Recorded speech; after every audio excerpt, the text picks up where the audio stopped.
Hello everyone. आज हम एक एकांकी पढ़ने जा रहे हैं जिसका टाइटल है रीढ़ की हड्डी। रीढ़ की हड्डी यानी बैकबोन।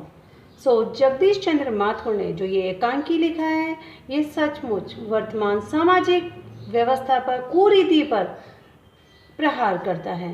इसका मुख्य पात्र है उमा। उमा जो कि शिक्षित लड़की है, कॉलेज में पढ़ती है, घर के सारे कार्यों में दक्ष है, स्वाभिमानी है, मेहनती है, साथ ही साथ चरित्रवान है, बड़ों का सम्मान करती है और लड़कियों की शिक्षा की पक्षधर है, उच्च शिक्षा की पक्षधर है। साथ ही साथ लड़के और लड़की में कोई भेदभाव नहीं करती, दहेज प्रथा की विरोधी है। आगे हम देखेंगे उमा के पिता जो कि रामस्वरूप जी। रामस्वरूप जी उच्च विचारों के धनी हैं, लड़के और लड़की में कोई भेद नहीं करते। इसका प्रमाण है कि उन्होंने अपनी इकलौती पुत्री उमा को उच्च शिक्षा दिलवाई। रामस्वरूप जी एक मजबूर पिता भी हैं, क्योंकि जब लड़की वालों ने डिमांड रखी कि लड़की ज़्यादा पढ़ी लिखी नहीं होनी चाहिए तो उन्हें उनकी शर्त के आगे झुकना पड़ा और अपनी लड़की की उच्च शिक्षा को छिपाना पड़ा। साथ ही साथ हम देखेंगे कि घर के कार्यों में रामस्वरूप अपनी पत्नी प्रेमा की मदद भी करते हैं। आगे हम देखेंगे अगला कैरेक्टर है शंकर जो कि लड़का है, उमा को विवाह के लिए देखने आ रहा है। शंकर पूरा चैप्टर इसी के आसपास घूमता रहता है, जो कि झुककर बैठता है, उसमें आत्मविश्वास की कमी है, वह चरित्रहीन लड़का है, साथ ही साथ पढ़ने में कमज़ोर भी है, लड़कियों के हॉस्टल में ताक झाँक करता रहता था और हर किसी डिसीजन के लिए अपने पेरेंट पर डिपेंड था।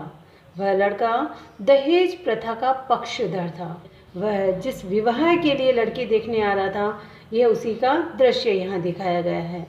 शंकर के पिता का नाम है गोपाल प्रसाद। गोपाल प्रसाद जो कि लड़के के पिता हैं, उन्हें इस चीज़ का अहंकार है, घमंड है, दहेज प्रथा के पक्षधर हैं, विवाह को बिजनेस समझते हैं, बात बात पर अपने ज़माने की बात बोलते हैं, बताते हैं। खुद तो उच्च पदासीन है किंतु सोच बहुत ही छोटी।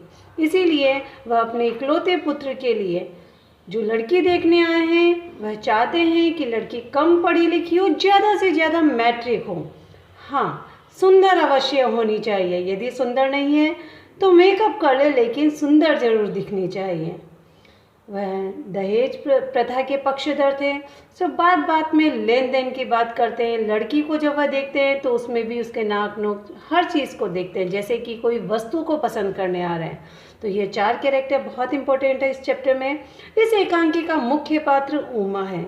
हम स्टार्ट करते हैं। जगदीश चंद्र माथुर द्वारा लिखा यह एकांकी रीढ़ की हड्डी। मामूली तरह से सजा हुआ एक कमरा, अंदर के दरवाजे से आते हुए जिन महाशय की पीठ नजर आ रही है वे अधेड़ उम्र के मालूम होते हैं। एक तख्त को पकड़े हुए पीछे की ओर चलते चलते कमरे में आते हैं। तख्त का दूसरा सिरा उनके नौकर ने पकड़ रखा है, नौकर रतन। अभी धीरे धीरे चल, अब तख्त को उधर मोड़ दे, उधर, बस बस। इस सब दृश्य को देखकर लग रहा है कि लड़के वाले आ रहे हैं उनकी लड़की को देखने और उसी की तैयारियां घर में चल रही है, जैसा कि आप और हम अपने घरों में भी करते हैं। नौकर कहता है बिछा दो साहब, और क्या करेगा, परमात्मा के यहाँ अकल बट रही थी तो तू देर से पहुँचा था क्या, बिछा दो साहब। और ये पसीना किस लिए बहाया है? नौकर हंसता है। हंसता क्यों है? अब हमने भी जवानी में कसरतें की है, कलसों से नहाता था लोटों की तरह। यह तख्त क्या चीज़ है, उसे सीधा कर यूं, हाँ बस बस बस। और सुन, बहू जी से दरी मांग ला इसके ऊपर। अब रतन जब बहू जी से दरी मांगने जाता है, लेकिन वह इसका मीनिंग नहीं समझ पाता है क्योंकि वह नौकर है, उसकी समझ थोड़ी ऐसी ही होगी, कम पढ़ा लिखा होगा। बिछाने के लिए चद्दर भी कल जो धोबी के यहाँ से आई थी वही। नौकर जाता है, प्रेमा से कहता है, प्रेमा जो कि मालकिन है और वह चद्दर की जगह धोती ले आता है। प्रेमा कहती है मैं कहती हूँ तुम्हें इस वक्त धोती की क्या ज़रूरत पड़ गई, एक तो वैसे ही इतनी जल्दी है, फिर तुम भी कपड़े बदलोगे। रामस्वरूप कहता है धोती तो मैंने नहीं कहा, हाँ अभी तो बदल कर आया हो, फिर न जाने किस लिए, लेकिन तुमसे धोती मांगी किसने? यही तो कह रहा था रतन क्यों बे रतन, तेरे कानों में डांट लगी है क्या? एक बार कहने से समझ नहीं आता? तो इस तरह की नोकझोंक उन दोनों के मध्य होती है। प्रेमा और रामस्वरूप घर में तैयारियां कर रहे हैं, लड़के वाले आने वाले हैं और रतन को, जो कि उनका नौकर है, उसे वह किस तरह से तैयारियों में मदद ले रहे हैं। इससे आपको पता चल जाएगा कि किसका कैरेक्टर क्या है, कौन क्या कहना चाहता है। दोनों आपस में बात करते हैं कि धोती तो मैंने मंगाई नहीं। क्यों भी रतन, तेरे कानों में डांट लगी है क्या? मैंने कहा था धोबी के यहाँ से जो चद्दर आई है उसे मांग ला। अब तेरे लिए दूसरा दिमाग कहाँ से लाऊं? उल्लू कहेगा। अच्छा जा, पूजा वाली कोठरी में लकड़ी के बक्स के ऊपर धुले हुए कपड़े रखे हैं ना, उन्हीं में से एक चद्दर उठा ला। रतन कहता है, और दरी? दरी यहीं तो रखी है कोने में, वह पड़ी तो है। और बीवी जी के कमरे में से हारमोनियम उठा ला, और हाँ सितार भी। जल्दी जा। यह सब इसलिए क्योंकि उमा को संगीत का भी शौक था। वह वाद्य यंत्र भी बजाती थी, घर के सारे कार्यों में दक्ष थी। और बीवी जी के कमरे से हारमोनियम उठा ला और सितार भी। जल्दी जा। लेकिन वह तुम्हारी लाडली बेटी तो मुंह फुलाए बैठी है, ऐसा कि माँ कह रही है अपने पति से। मुंह फुलाए? और तुम उसकी माँ किस मर्ज की दवा हो? जैसे जैसे करके तो वे लोग पकड़ आए, जैसे तैसे तो कोई रिश्ता हाथ आया। अब तुम्हारी बेवकूफ़ी से सारी मेहनत बेकार हो जाएगी। मुझे दोष मत देना। तो मैं क्या करूँ? सारे जतन करके तो हार गई। तुम्ही ने उसे पढ़ा लिखा कर इतना सिर चढ़ा दिया है। मेरी समझ में तो ये पढ़ाई लिखाई के जंजाल आते नहीं। अपना जमाना अच्छा था, ऐसा प्रेमा कह रही है उमा की मदद।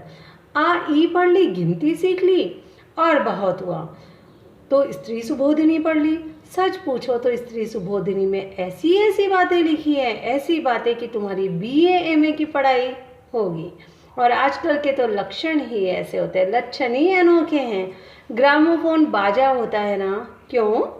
2 तरह का होता है, एक आदमी का बनाया हुआ, उसे एक बार चलाकर जब चाहे तब रोक लो, और दूसरा परमात्मा का बनाया हुआ रिकॉर्ड। एक बार चढ़ा लो तो रुकने का नाम ही नहीं लेता, क्योंकि प्रेमा रुकने का नाम नहीं ले रही थी, लगातार बोले जा रही थी। हटो भी, तुम्हें ठठोली ही सूझती है। यह तो होता नहीं कि उस अपनी उमा को राह पर ले आते। तो माँ शिकायत कर रही है उमा की कि वह कोई भी बनावटी जीवन जीना ही नहीं चाहती, मेकअप करना ही नहीं चाहती। देखते हैं वह क्या बात कर रहे हैं। अब देर ही कितनी रही है उन लोगों के आने में? तो क्या हुआ? तुम्ही ने तो कहा था जरा ठीक ठाक करके नीचे लाना।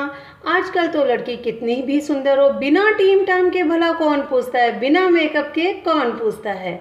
इसी मारे मैंने तो पाउडर वाउडर सब उसके सामने रखा था, पर उसे तो इन चीज़ों से न जाने किस जन्म की नफरत है। मेरा कहना था कि आंचल में मुँह लपेट कर लेट गई।